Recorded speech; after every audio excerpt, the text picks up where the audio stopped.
Muy buenas tardes, mis amigos. En esta ocasión me encuentro con una amiga a la cual yo quiero y reconozco mucho. Ella es Hanna de la Madrid, tiene mucha experiencia en el ámbito político, al igual que yo ha sido asesora en muchas ocasiones y entonces sabe muy bien un poco cuál es el contexto de los problemas nacionales.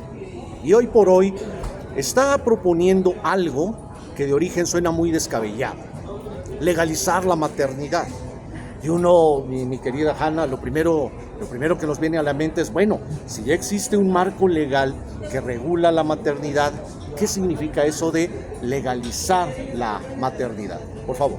Fíjate que me quiero ir lo más hasta allá en este tema. Uno, literal, que en la ley del trabajo exista el oficio de la maternidad. Te pongo un ejemplo. Cuando tú hablas de Conocer, que es una de las agencias de la Secretaría de Educación Pública que reconoce todos los oficios, los cuales se pueden certificar como tal por parte del Estado mexicano, existe trabajadoras del hogar, pero no existe la maternidad. Entonces, todo el Sistema Nacional de Cuidados, que debiera de nacer en donde nace el sistema de cuidados, que es en la maternidad, en las infancias, los primeros 7 años de vida, pues debería de ser, primero, reconocerse que esto es un oficio, que hay gente que nace con el don, con el talento, pero hay otra gente que lo hace por amor, por vocación, y se le llama alomaternidad. Si logramos hacer que se entienda que criar a los niños, criar a las infancias, darles herramientas y tener herramientas propias para no andar repitiendo los patrones principalmente violentos que tenemos como sociedad, pues eso es una chambota. Y no es porque lo hagas de buena onda, no es que lo hagas nada más porque te nace, esto es un trabajo y hay que darle la seriedad. Si tú hablas del tejido social, ¿cómo demonios puedes no pensar en reconstruir el tejido social como un trabajo? Eso no es algo que se hace nada más altruistamente, sino se debe de hacer con herramientas, entrarle al quite, entrarle al debate bien. Te vas a ver con un problema que obviamente, sobre todo los amigos abogados te lo van a decir. La maternidad está regulada en el derecho civil y sobre todo tiene que ver con una serie de obligaciones de cuidado en materia de patria potestad, guardia y custodia, etcétera. ¿Cómo dar ese brinco del derecho civil, donde las madres están obligadas a considerarla como un oficio, como un trabajo? Es un salto cuántico que de verdad es muy complicado, mi querida Hanna. Justamente desde el trabajo de sociedad civil, desde el trabajo de la lucha social, lo que se busca es que las personas estén en el centro del debate, que no sean solo sujetos de derechos y personas, sino de, oye, somos intérpretes y somos las personas las que estamos haciendo la sociedad en la que vivimos.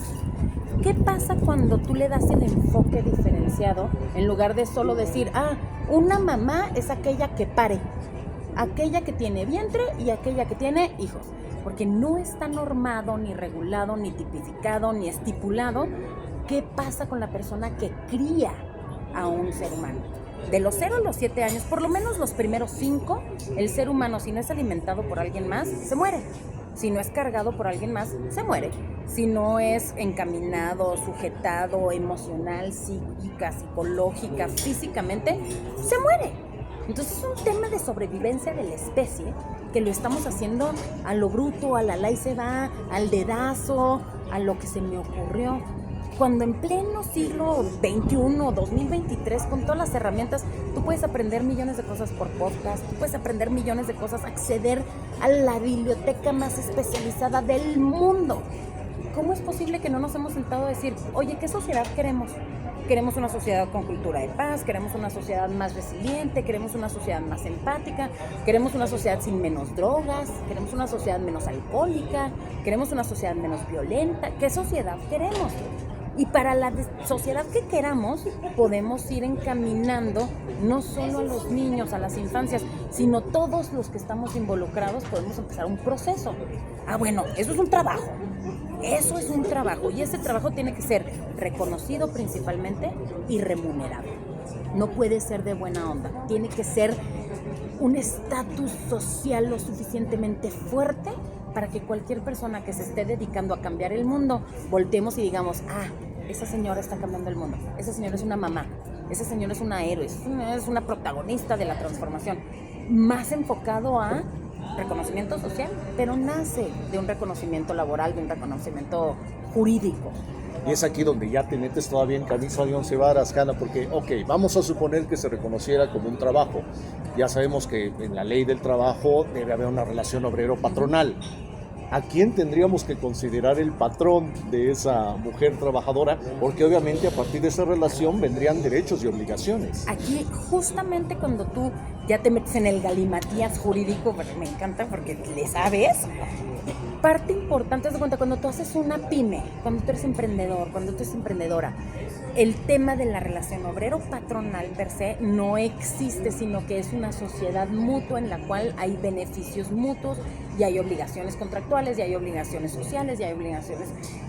Pues sí, al final de cuentas, cuando papá y mamá o papá y papá, porque tenemos una multidiversidad de familias, cuando dos personas toman la decisión de engendrar un hijo, empieza un vínculo diferencial. O sea, es decir, al día de hoy parte de lo que nos pasa es, pues ya somos papás, ay, a ver qué se nos ocurre.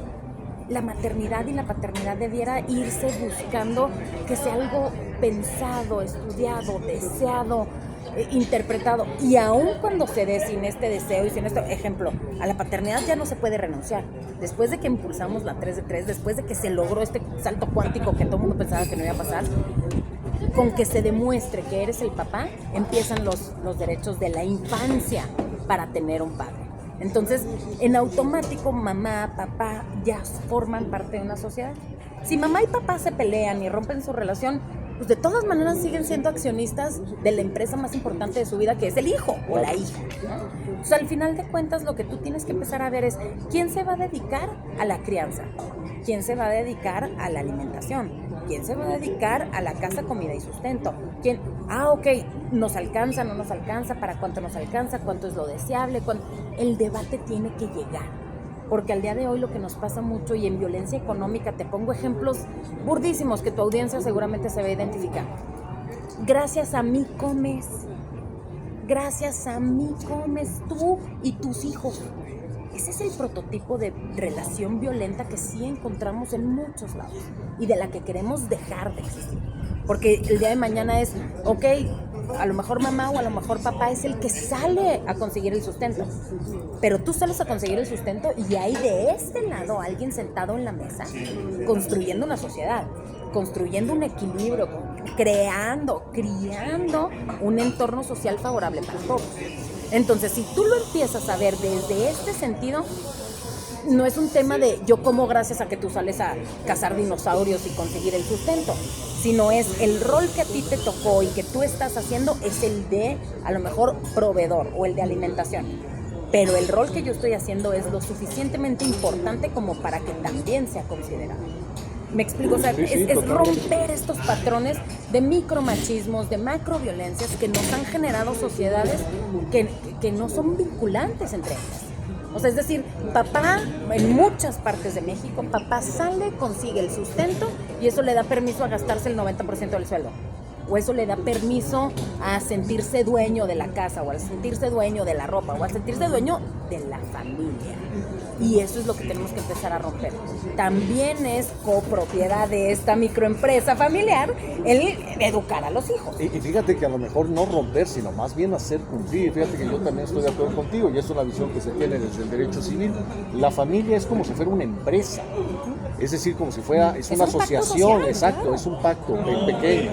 Fíjate que es lo que luego la gente no entiende, por eso lo regula el Código Civil. Claro. Y obviamente algunos contribuyen en especie, algunos en plata, algunos con los dos.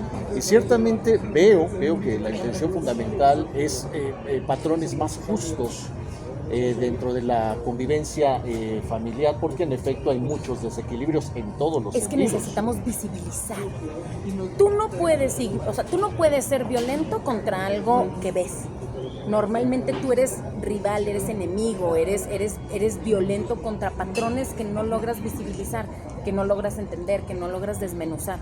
O sea, cuando tú volteas y dices, mi mamá ha estudiado 10 horas a la semana para darme las herramientas suficientes para yo no volverme codependiente, o para yo no volverme racista, o para yo no volverme clasista, o para yo no volverme una persona que no genere un entorno social favorable para todos.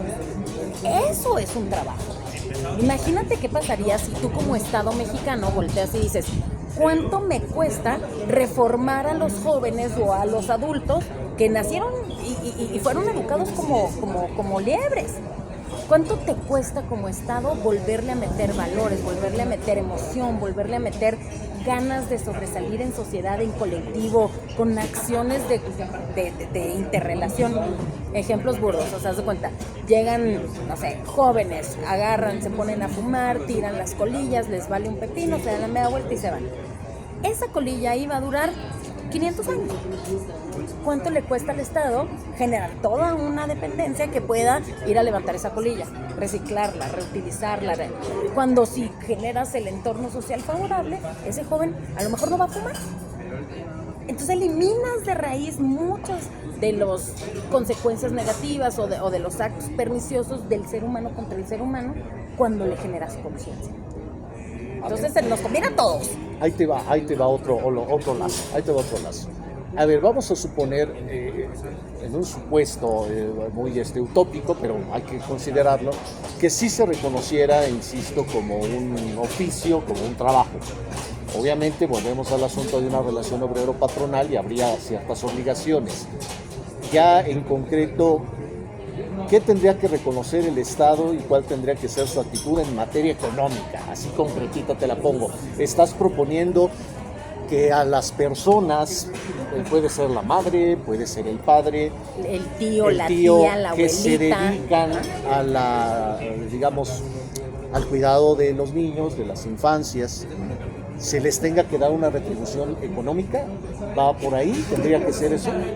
Estoy convencida de que obligatoriamente va a terminar en un análisis de pesos, de centavos, exacto, de puntos y comas.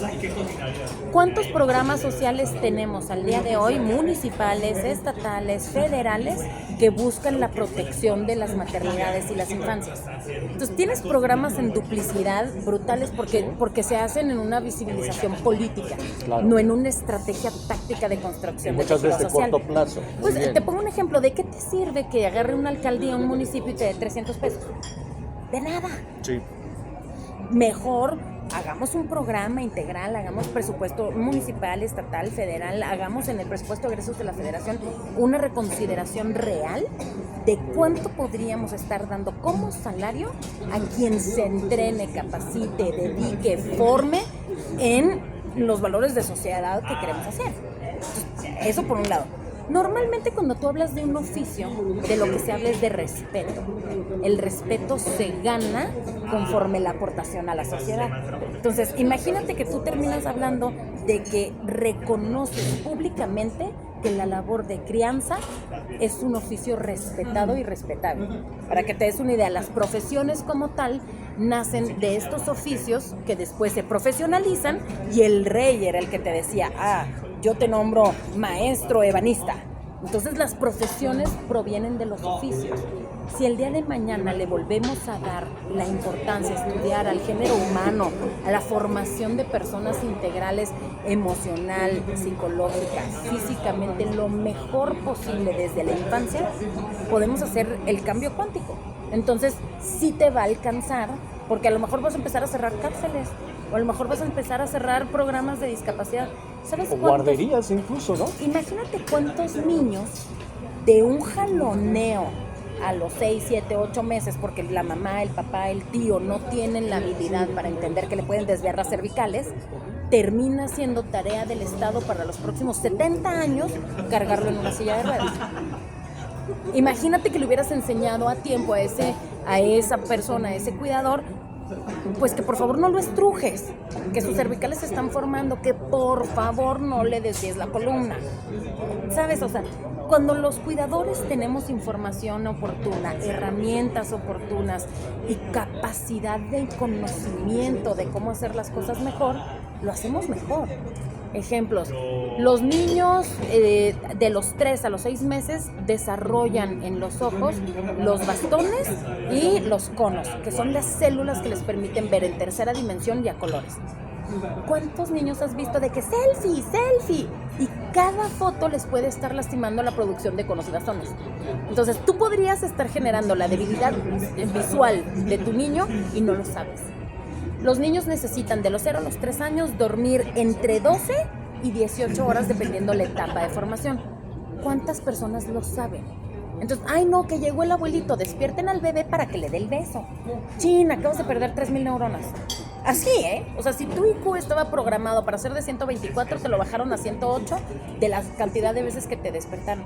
Porque el cerebro se forma de los 0 a los 3 años y no hay otra ventana de oportunidad hasta los 14 años.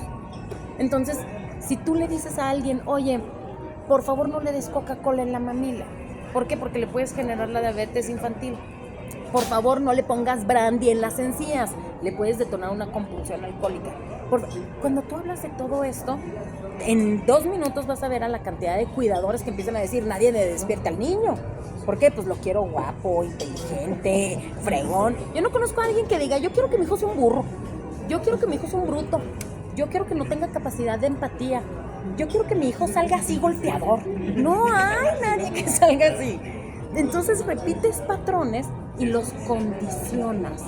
Imagínate, por ejemplo, el primer año de vida se supone, basado en teorías tibetanas, en PESES, en paternidad efectiva, en crianza responsable, en psicología transpersonal, se empiezan ahora también un tema de la psiquiatría a hablar, el derecho a la existencia. Pasas del vientre materno, donde no tenías que hacer absolutamente nada más que existir, a los brazos. Y en los brazos, de repente te cargan, de repente no te cargan, de repente te alimentan, de repente no te alimentan, y generas el derecho a existir. Y de repente tu mamá, tu tía, tu primo, tu sobrino agarran y dicen, ay, también que ibas en tu carrera, no hubieras tenido hijos. No era un buen momento para tener hijos. Eso en el buen sentido. En el mal sentido, te hubieran abortado. Porque se dicen esas cosas. El niño crece toda su vida pensando que no tiene derecho a existir. Entonces, toda su vida adulto anda buscando a qué pandilla pertenece, a qué clan se asocia, a qué grupo se mete, porque tiene una necesidad emocional de pertenecer, de existir. De véanme, por favor, de veras existo. Y luego a los 2 años, el derecho a tener voz. Normalmente a los niños empiezan la, cállate.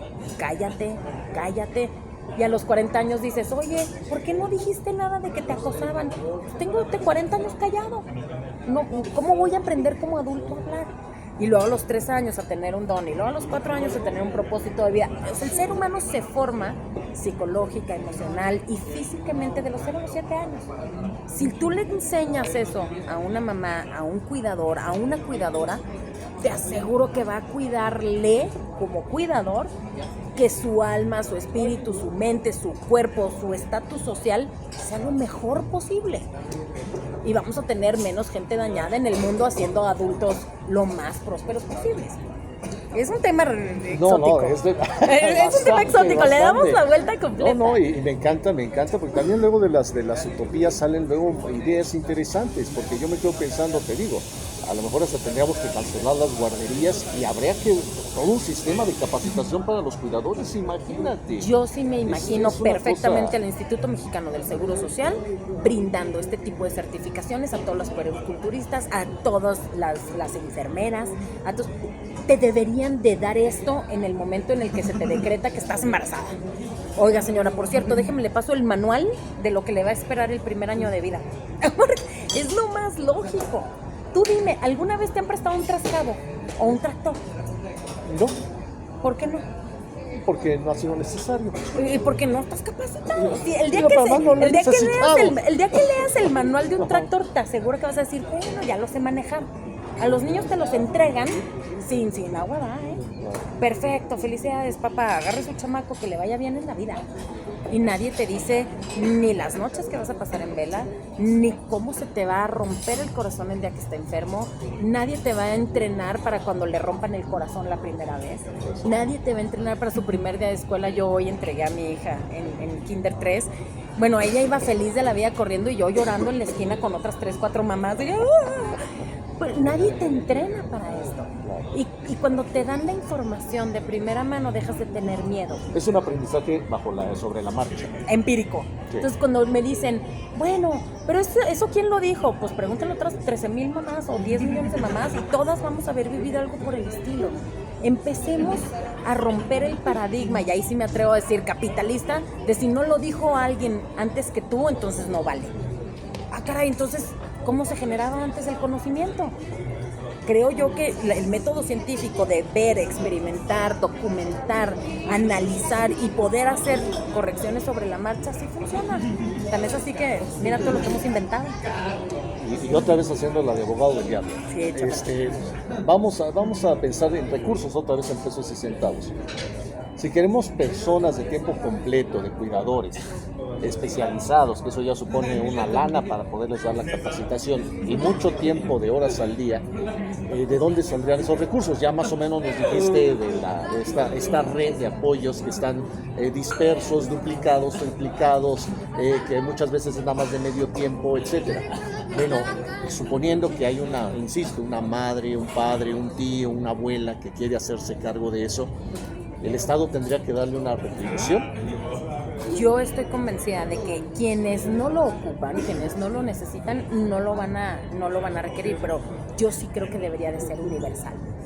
Todo aquel que requiera este apoyo, que tenga derecho a exigirlo y que se le otorgue. Porque muchas veces no vemos lo difícil que está el mercado laboral para gente que se considera no capacitada.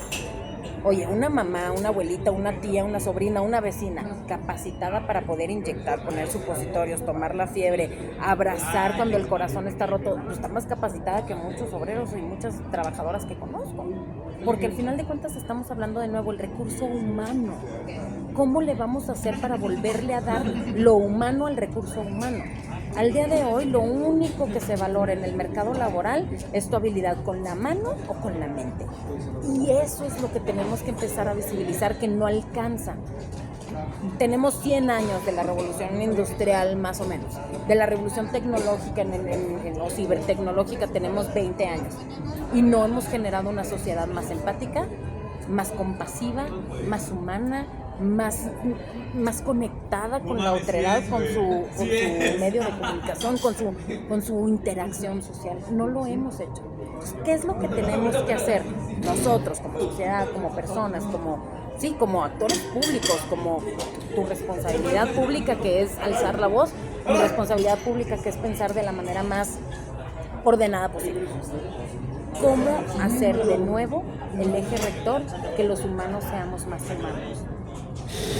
El mercado laboral tiene que cambiar. De veras tiene que cambiar. ¿Por qué tienen tanta fuerza los influencers? Porque empiezan a hablar de los temas que nos importan a todos.